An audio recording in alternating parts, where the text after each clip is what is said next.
রাত ঠিক 12টা। প্রচণ্ড ঝড় বৃষ্টি যেন পুরো শহরকে গিলে খাচ্ছে। গ্রামের শেষ প্রান্তে ছোট্ট একটি ক্লিনিক, আর সেখানে একাই ডিউটি দিচ্ছেন ডাক্তার সামির।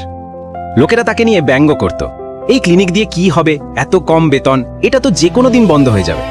কিন্তু সামিরের সবসময় বলতো, একটা মানুষও যদি আমার জন্য বাঁচে, এই ক্লিনিক ততদিন বেঁচে থাকবে। সেই ভয়ঙ্কর রাতেই দরজায় হঠাৎ প্রচণ্ড কড়া নাড়ল।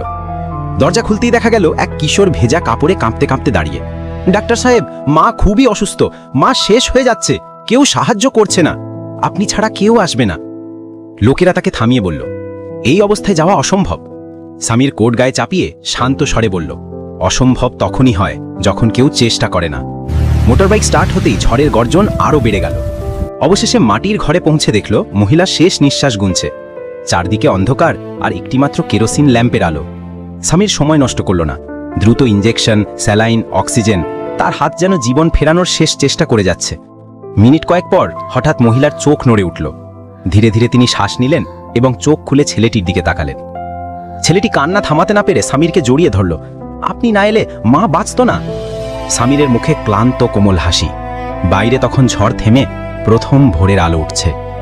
পরদিন গ্রামবাসী বিস্ময়ে বলল, যারা বিশ্বাস নিয়ে কাজ করে তাদের কোনো দিন শেষ হয় না। এবং সেদিন থেকে সবাই তাকে ডাকতে শুরু করলো শেষ ডাক্তার না, শেষ আশার ডাক্তার।